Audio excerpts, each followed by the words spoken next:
every day. Here, Captain. Or two, Here. he's ugly as fuck. And I know that you guys are looking at me right now going, you're about the halfway point.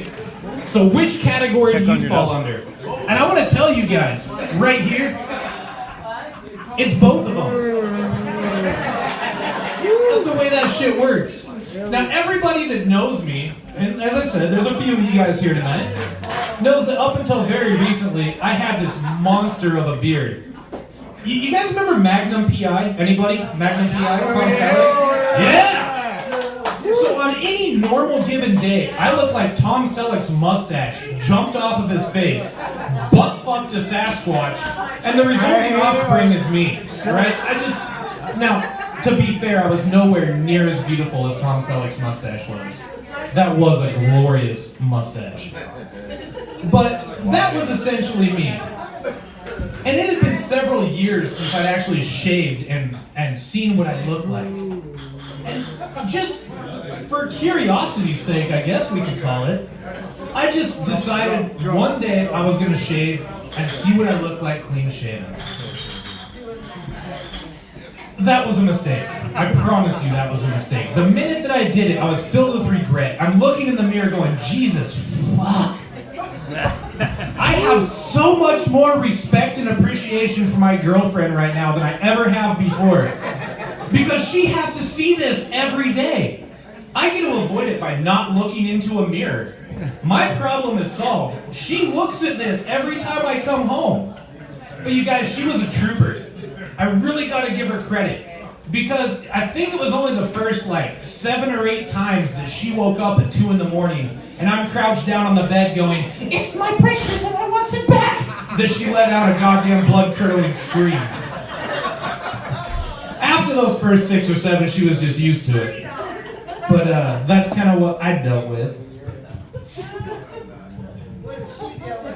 So I want to talk to you guys about my buddy Dirty Chavez for just a minute. And I know it sounds like a super fucked up sexual position, but Dirty Chavez is actually a real guy.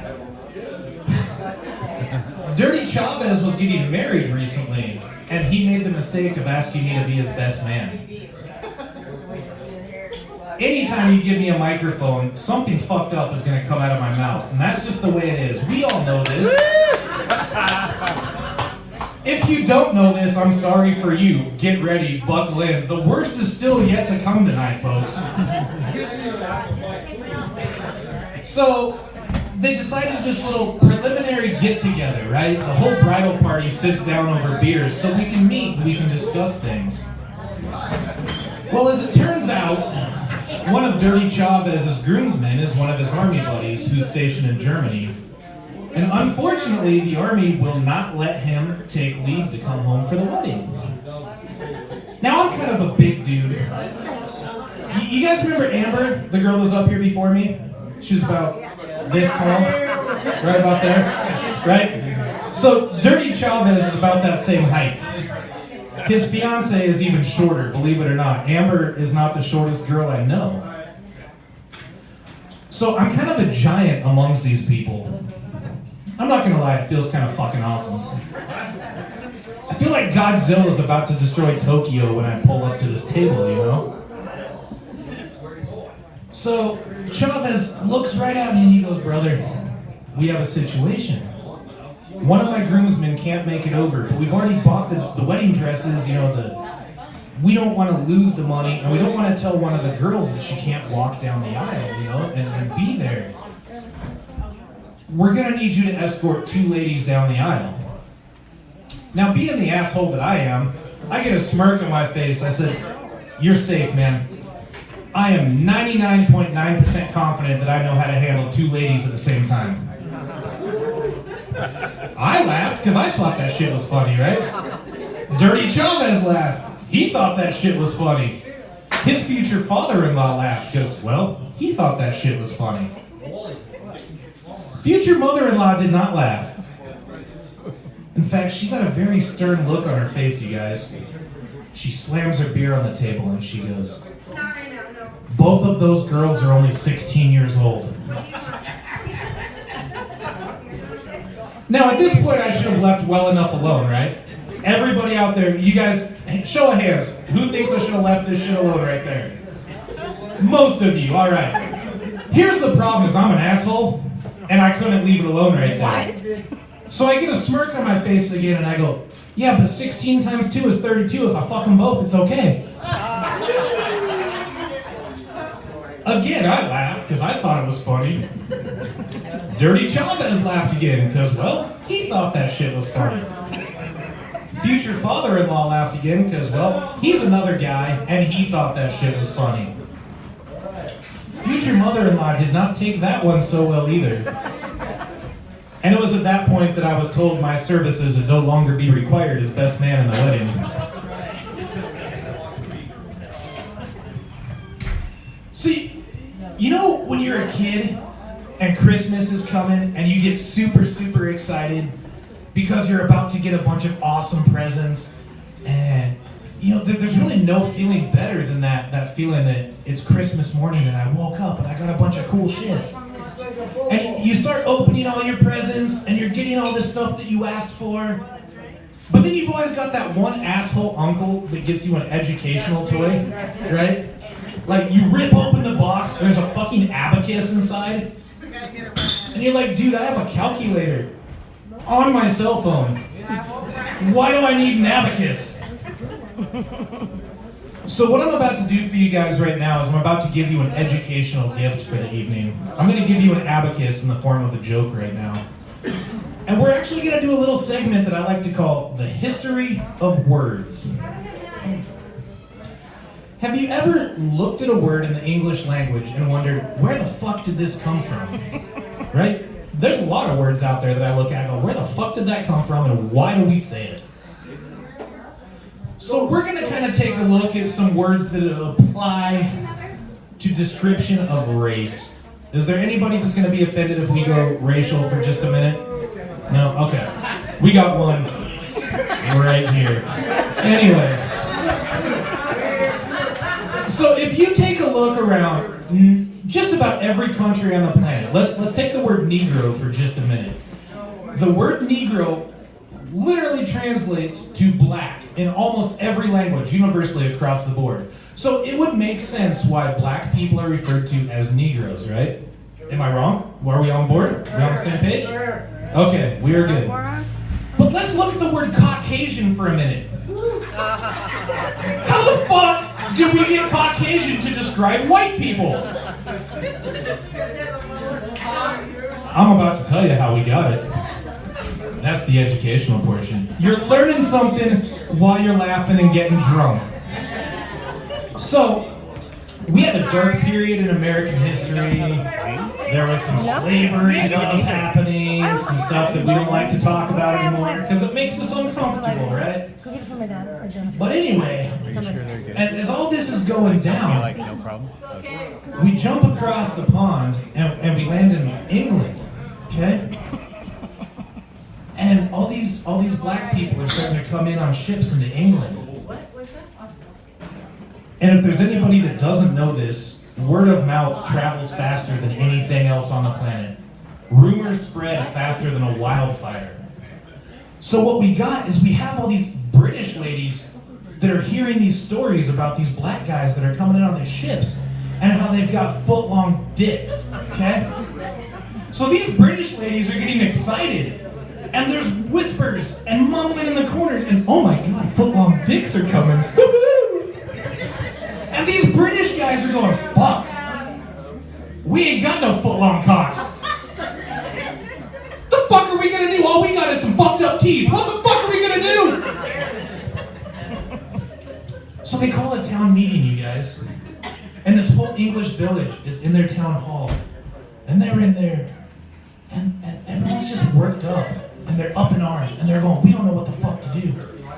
And finally, though, we get a little salvation.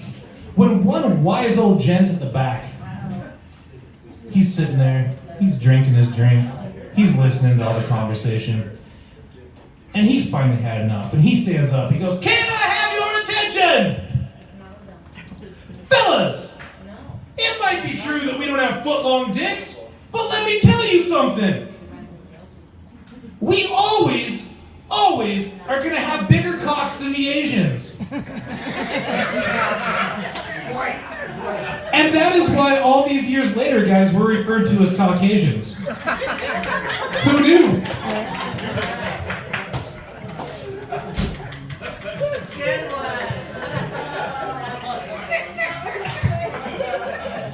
We might need some CPR in this corner. I have an oxygen tank. So, as I mentioned earlier, I'm a dad now. And this is something that I never thought would happen in a million years, is me being a parent. God knows this is the worst idea in the history of ideas, is me being a parent. But I'm trying. I'm trying to get through it. We're making it work. But what nobody tells you, at least nobody told me, maybe they told you guys, I don't know. But nobody told me that after you have a kid, you don't get fucked anymore.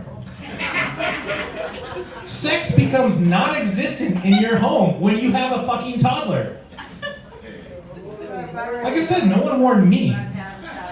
So it turns out, though, that there's a loophole. Yeah. And it sounds kind of fucked up, but after you have a child, you kind of become like a sexual fetish pervert type of person. And don't get me wrong, I'm not talking being a pedophile. But here's the loophole, right? You have to find one movie that distracts your child enough that you can take her mom in the back room and bang her while she's watching the movie. Everybody that just laughed at that laughed because they know I'm fucking right. You gotta find that distraction. And for my kid, it's this goddamn Disney movie called Moana. Has anybody heard of Moana? So, we load Moana in the DVD player, and I have all the time up to the 2 minutes it takes me to bust a nut with her mom, and I'm happy. Right? But here's the problem with that now. Ladies, I don't know if you're aware of this, but as guys, our dicks almost have a brain of their own. They're like a drunk frat boy. And just randomly, your dick is going to come on and be like, what's up, bro? Right? And so here's the problem with this. We put in Moana. My kid is distracted. I can go get laid. But my kid has to watch Moana like 12 times a day. Now, I can take this road and go, you know, cool. I could take this road and go, everybody knows looking at me that I ain't got 12 times a day in me. We're going to go that road. Ain't no way I got 12 times a day in me. But the problem is that my dick thinks that I do. My old lady will be at work. I'm home watching the kids. She's throwing a fit. I want her to stop fucking crying, so I pop Moana in the DVD player. The song starts up. I head out to the garage to get a beer. I'm hearing fucking Moana, and no one knows. And my dick starts going fucking, what's up, dude? Are we doing this?